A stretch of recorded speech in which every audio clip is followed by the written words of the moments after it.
Salama biri fanangandray ry fanangandreny. Andigny faharoy kato. Tandingny faharoy toy ka le natako ho fagnitagnana ho an'ny district ny Amboasary. Spécialité ho an'ny Amboasary ka ty fagnitagnana toka. Magnentagna tikagna i Amboasary, Ray Manontolo, Siakanavaka, nareo fanangandray ao. Na Tandroy zany na Tanosy ao Amboasary ao. Mangataka anareo ragnandria, mangataka anareo ry fanangandray, ry fanangandreny. Andao tikagna hiara hirodorodo hampijoro zao fanjakam-pisorogno zao tarisy marika tatandraza zao. Andao tikagna hagnampy itatandraza amizao fampijoroagna fanjakam-pisorogno zao. Raha soa toy, raha fanjaka hamonjagna tikagna. Tikagna Amboasary zao le mijaly mafy tena mijaly faratampiny noho ny raha ty atao ty fanjakagna republikana toy. Ka Tendranahary efa nitsinjo atikagna, efa nahaferanaigna atikagna zany Tendranahary. Ka ny reky zany nidina amizao fotoana zao de Andriagnahary maka tsy hita maso satria fagnahy.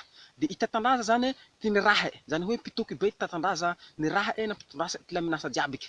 Ka ho tonga amisiagna eto zao ny fanjakam-pisorogna amizao fotoana zao. Ka dia mangataky tsika Amboasary Ray Manontolo hiara hanohagna itatandraza.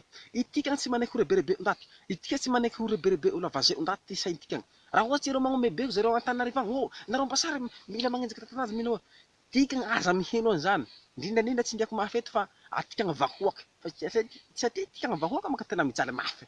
Tikagna vahoaka ndaty tena mijaly mafy. Tikagna madiniky tena mijaly mafy. Tikagna Ambanivolo tena mijaly mafy. Zareo mpitondra fanjakagna eo anie na dia koa magnaraky beko zareo lehibe Antananarivo agny, efa voky fototro yareo, efa mibokinaka avao vondraky yareo, mipotrotrotsy avao mikatikaty ino moto. Itikagna zao mijaly, tena mijaly faratampiny. Ka ndao tika fanangandray tsy aneky tikagna vao district Amboasary Ray Manontolo sy ny commune manodidina.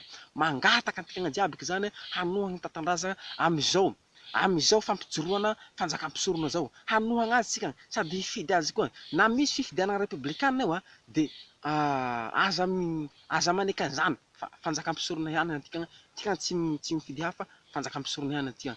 Ka magnentagna ny district Amboasary Ray Manontolo zany mba tena hiray saina, hiray teteke, hiara hikenga zany hampijoro izao fanjakam-pisorona zao. Aza mitaridretsy nareo fanangandray, nareo fanangandreny aza mitaridretsy.